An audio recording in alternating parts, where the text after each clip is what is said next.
In this video, I'll run through some of the main places you might want to explore on a call to Cadiz. Cadiz always seems to be listed on cruise itineraries as Cadiz for Seville or Seville with Cadiz as an afterthought in brackets. Consequently, many cruise passengers make the mistake of planning their call to Cadiz with a 120-mile or so round trip to Seville.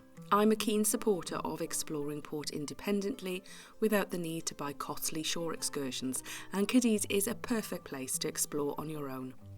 Cadiz is full to the brim with things to see and do, and most of it is contained in an area not much more than a mile from the ship. In this video, I'll show you how to get the most out of this port, and much of it for free. This video is a companion to a more detailed blog post I've put together. It has an interactive map of all the places listed in this video, plus many more, with links to further information and even free walking guides to help you get the most out of your day in Cadiz. Go check it out, and the link is in the description below. In terms of making your way around when you get off ship, the cruise terminal is very near the main spots in Cadiz. The main shopping area and much of the town is easily covered on foot. Right outside the terminal, you'll find the hop-on and hop-off bus and plenty of taxis. The hop-on, hop-off bus is great if you want to get an overview of Cadiz before spending the rest of the day on ship or just wandering around. But it's also a great way to explore some of the key areas of this port if you don't fancy too much walking. So let's explore some of the main areas in this port. Here's what we were able to explore in a single day, exploring on our own. We started at the Monument to the Constitution in the Plaza de Espana, which is easily accessed from the ship. On a sunny day, this is a lovely shady park to stroll around.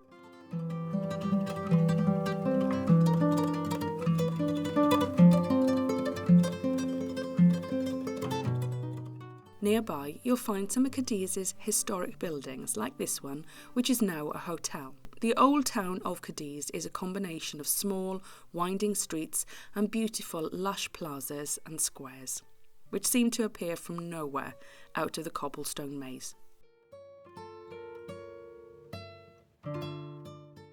We made our way through the streets up to Mina Square. Built in the mid-19th century on the site of an old vegetable garden of the San Francisco convent, this square has always been a favourite spot with Cadiz's residents of all ages. With pretty wrought iron seats, lush gardens and shady trees, this beautiful lively plaza is a pleasant square to relax in. Here you can grab a coffee and perhaps explore the nearby Museum of Cadiz, which is located here.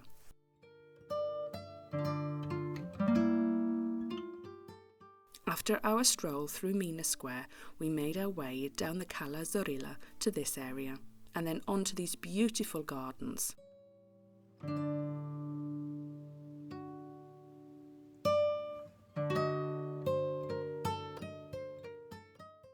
This is an elegant seafront promenade lined with eye-catching glazed tiles, colourful flower beds and exotic trees. This is a great place to take some lovely photos to remind you of your time in Cadiz. We also visited Cadiz in the winter when these gardens were still as striking, but summer is when you'll see the gardens at their very best, and they're definitely not to be missed. It's really easy to spend a lot of time here strolling around these well-maintained and beautiful gardens. At the end of the gardens, you'll find a monument dedicated to a ship owner closely related to the maritime life of the city. And don't miss the giant rubber fig tree at the west end of the park near the fountain. Can you believe that this tree is at least 120 years old?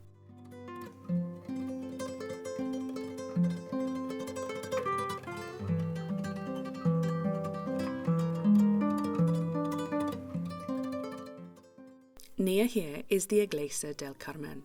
This was once the main cathedral of Cadiz, but is now known as the Old Cathedral of Cadiz, since construction of the new one was completed. This beautiful pink facade makes for excellent photo backdrop as you make your way out of the gardens and we move on to our next stop. On our next stop, we find another beautiful open space. This tranquil oasis of a park is the largest in Cadiz's old town, with elegantly trimmed hedges, exotic trees, leafy avenues and a quirky waterfall. This is a place definitely not to miss on your visit to Cadiz. The park has plant and tree specimens from all over the world. Some trees actually reach up to 50 metres tall, and you can even walk under this waterfall, and there are some great views from the top.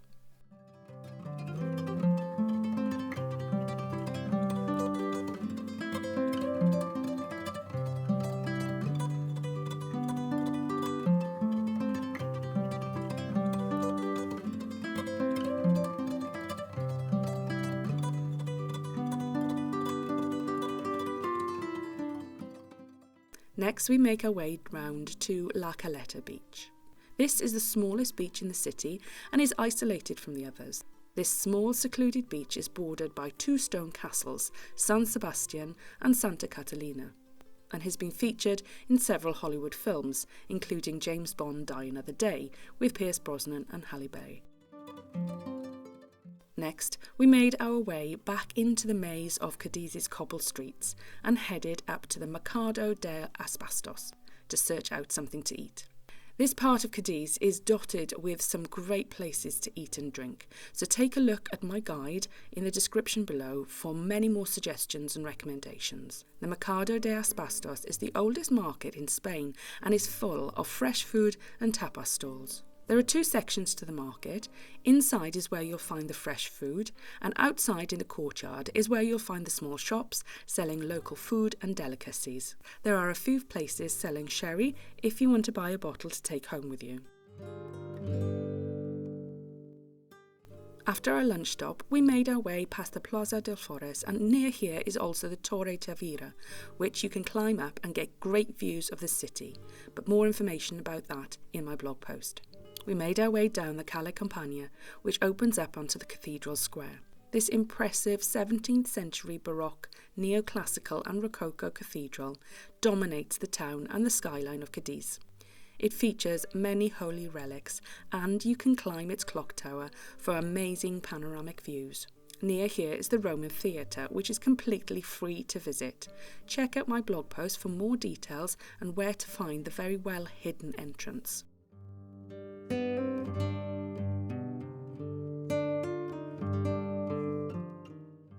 This grand plaza opens up into the harbour and is home to the City Hall, a fine neoclassical building. Cadiz doesn't exactly have a main square, but this plaza is a lively and social meeting point.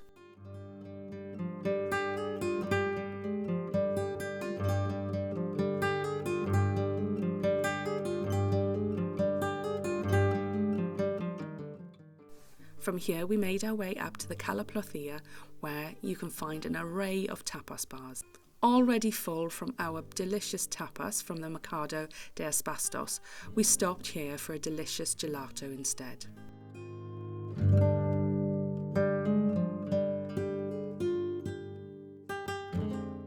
With gelato in hand, we decided to stroll to the end of this street and discovered a few statues of notable residents of Cadiz. Another large plaza in Cadiz, which is near Mina Square, is the Plaza de San Antonio. This is a lively plaza with many restaurants and shops, and it's a great spot for a drink and people watching. Leading off from this plaza are many of the main shopping streets in Cadiz. This one is Cala Ancha, where you'll find shops of all kinds, as well as many stores to get souvenirs. More information about the main shopping areas is in my blog post. At the end of our anti-clockwise tour of Cadiz, we stroll past these gardens next to the Avenue del Puerto before making our way back to the ship.